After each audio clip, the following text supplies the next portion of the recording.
各位朋友，美国的军方的高官啊，这个嘴上都没把门的，一会儿说呢要对中国用核弹，一会儿说呢是只要是中国敢武统台湾，美国呢就调1000架战机保卫台湾。那这个事儿他把牛吹出去了，那解放军该怎么应对呢？每看到这个他们说这种狠话呀，我这个心里头啊，说实在的就觉得可笑。都2026年了，美国的这些精神病的政客，这种话还拿出来唬人，好家伙吧啊！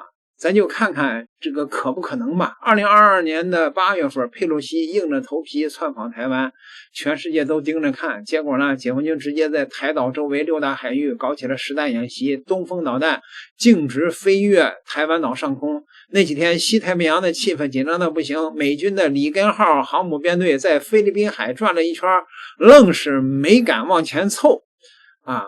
这是你心里面还没点逼数吗？是吧？2024年赖清德上台又折腾了一通台独的小把戏，解放军二话没说，联合利剑2024系列演习直接拉开，歼20编队升空啊，山东舰战斗群出动，火箭军多型号导弹同步就位，演练科目一个赛一个的硬核，打台岛的关键的目标，拦截外部势力的介入。说是演习，摆明了就是跟全世界讲，你别试探啊，解放军随时都能够动真格的。好吧，那咱们就顺着美国的牛逼说啊，1000架战机保卫台湾。今天呢，咱们就给他算算到底靠不靠谱。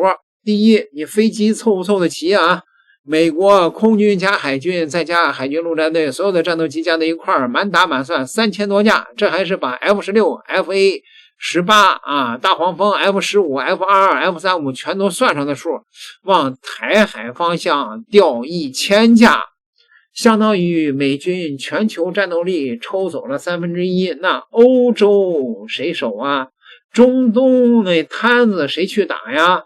本土的防空还要不要呀？2022年俄乌打起来到今天都没消停，北约那边天天催着美国往前线那个增兵，一下子抽那个这么多的家底儿，那盟友不得吓尿了吗？啊！第二，那飞过来你停哪儿呢？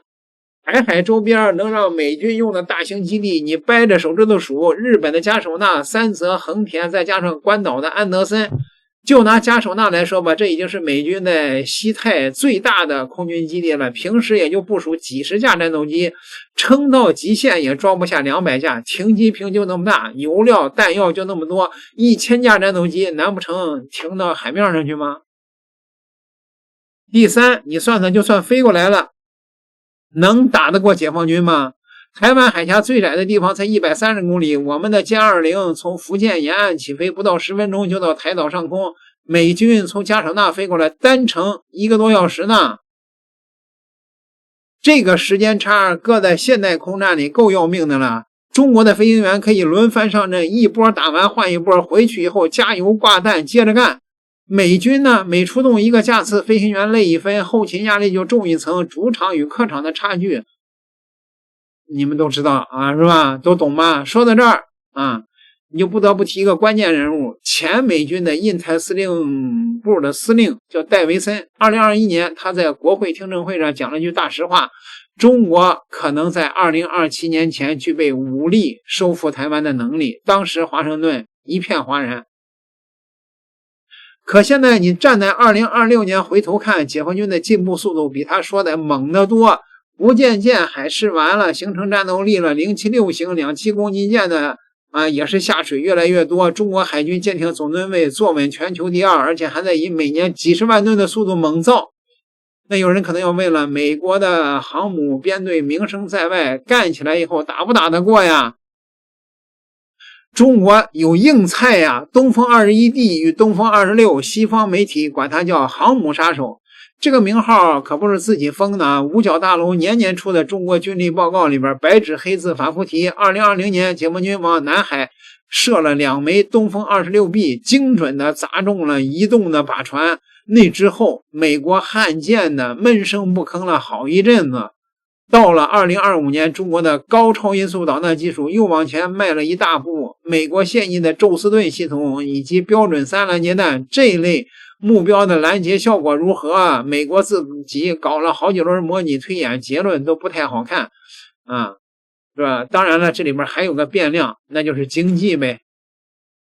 中国是全球130多个国家与地区的最大的贸易伙伴，中美之间虽说这几年一直喊脱钩，但实际的贸易总量依然吓人啊，是吧？那么如果是台海开战的话，全球供应链当场就瘫痪啊！2022年俄乌一开打，欧洲就被能源危机折腾得够呛，台海的分量比乌克兰大多了吧？全球半导体产能哪个国家能够扛得住归零啊？美国做决策的时候，军事账得算，钱袋子这本账同样得算。2025年，川普重回白宫以后，对中国的态度表面上还是很牛啊，关税加了一轮又一轮。可你仔细看他在台湾问题上的说法，越来越像个生意人在算账了，对吧？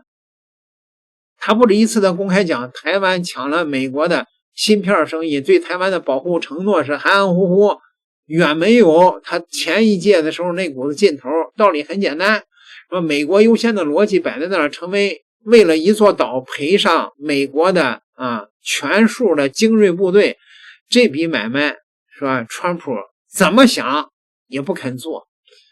兰德公司前2年搞过一轮台海冲突的兵棋推演，结论呢让华盛顿炸了锅，哪怕是美国全力介入，也很难阻止解放军在数周内拿下台岛的有效控制权，而美军自己可能赔进去2艘以上的航母机，数百架飞机，这种代价那是2战结束以来美军从未承受过的。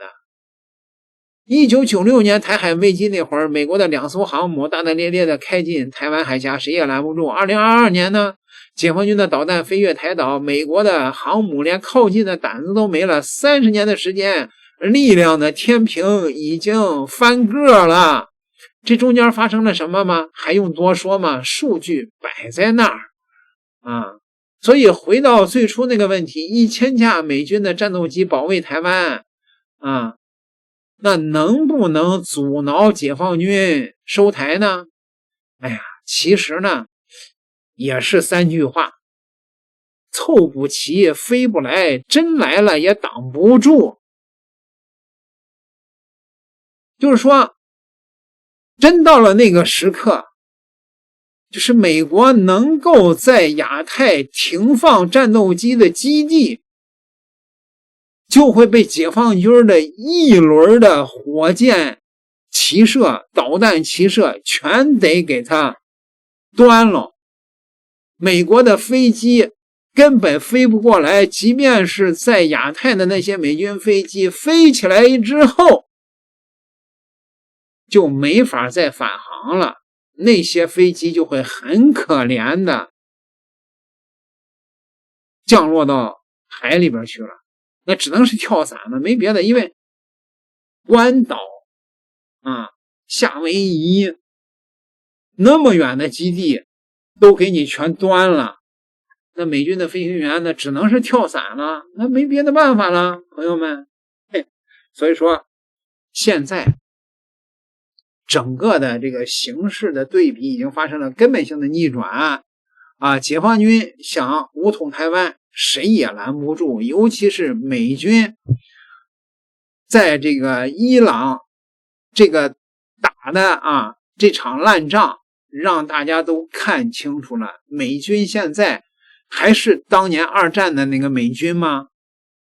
现在的美军里边都是那个对吧那不男不女的，这个你都不知道他是穿着裙子他是啥性别的那种人，对吧？动不动航母就给你点把火，这样的军队还想到台海来跟解放军较量一下？来吧来了以后就别回去了呗。点个订阅，咱们下期再聊。